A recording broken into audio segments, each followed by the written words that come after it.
Right, cricket action, SA versus England, the first T20i that took place last night, of course. England winning by 5 wickets, Sanele. We're falling short there right at the start. Are you happy about the result? Obviously not happy about the results, but what do you think about the performance? Are you happy? Look, hey, the performance, bro, okay. I mean, it wasn't that bad. No, the performance wasn't bad, but Yeah. for me, it's like typical us, especially against England. Yeah. We do have this this flow of starting well, and then we just lose it somewhere. Yeah. And that's what happened. I mean, because 179 Yeah. in a T20 match, that's a solid scoreline. Yes, they could have gotten more, as in anything in life, but that's a solid scoreline, and it was easily defendable. I was definitely looking for 200 to be comfortable, because I saw that the batting attack from England, and we know that those guys can get those runs in. So 179 was fine, Yeah. you know, but I would have been comfortable with a bit more. Look, when Rassie van der Dussen was still there, Yeah.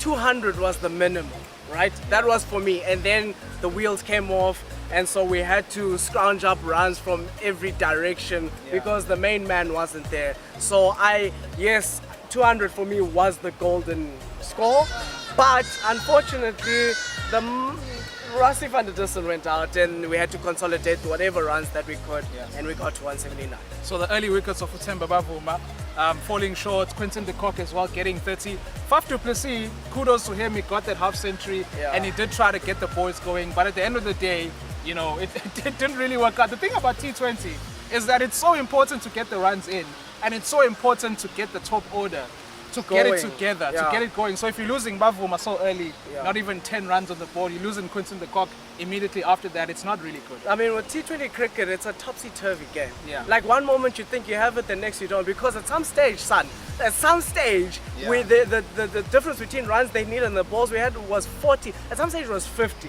And then it took 1 over. Oh my God. Oh my God. We're going to go to the bowling. My goodness. It took 1 over Yeah. to tip it completely in the favor of England. So the margin for error in T20 is tiny. It is literally tiny. If you can't find your length and line in normal cricket, like it takes you like 2 or 3 overs, in T20, the best thing you can do is 3 balls within the first over. Get it right and get it right now.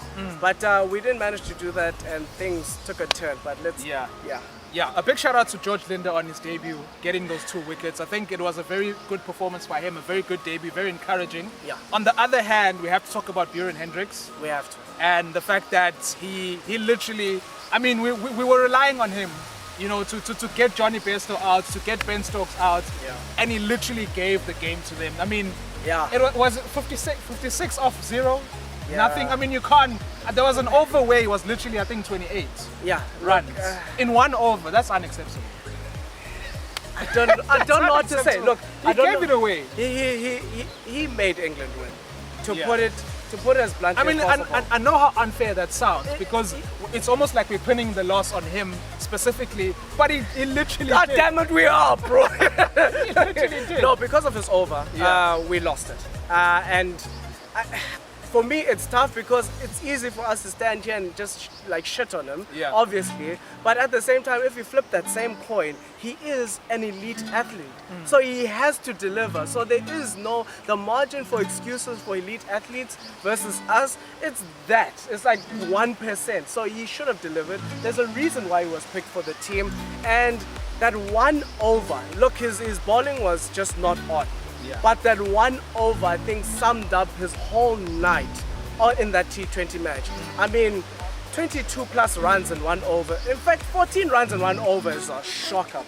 But when he went 20 plus runs in 1 over, I think it was 28 at the end. I don't even want to flip it. That's too much, man. And that is the over that made England win the game. Yes, it's unfair to shit on him. It really is. But we must speak facts. Those are the facts, and that's what happened, and we lost. Does he play on Sunday? Should he play on Sunday? Should he be dropped after that shocking performance? I know people always talk about the confidence of players and dropping them immediately after a bad performance. Sometimes doesn't work out best, but should he play on Sunday? Given the fact that we still have Opesluwayo who didn't play in the game, you know, Andrek Noiki didn't play in the game. So should we bring those guys in and chuck him out? This is a catch-22.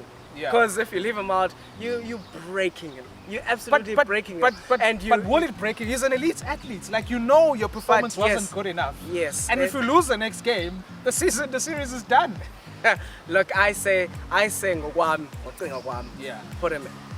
I say put him. It's a big risk, but with him you can get major rewards. He just to also give him that confidence. So look, so it's sentimental, basically. Well, that's what you for saying. me. Yes, it's not performance based. No, it's not performance based because he is a prospect for the future as well. So you don't wanna absolutely break him now and but then we every need the time win in the next game. we need it. But I mean, come on, But bro, we don't need it, in your opinion. We'll win if he gets his line and length correct. We'll win. Put him in the next game. I know it's not logical in terms of numbers and the performance. I get it, and I would totally agree with anybody who says don't put him in. I agree, but I just feel for his confidence and the bigger picture or the bigger scheme of it all, because he's going to play a pivotal part for our country, I feel that and then I hope obviously he puts in a much better performance. You can't get worse than 20 plus runs in 1 over, so it's gonna happen and it's gonna work out. Overall, what should we do differently to get the win against Look, England? I mean, obviously overall it's all about tightening up the line and length and things like that, but like we said, we put up a good fight. And we just need to make sure that our partnerships, like it's the basis of cricket, make sure that your partnerships are there and they're putting in the runs and they're putting scoreboard pressure on the opposition. And I think we should edge this match out. All right, so we'll see the matches coming up on Sunday.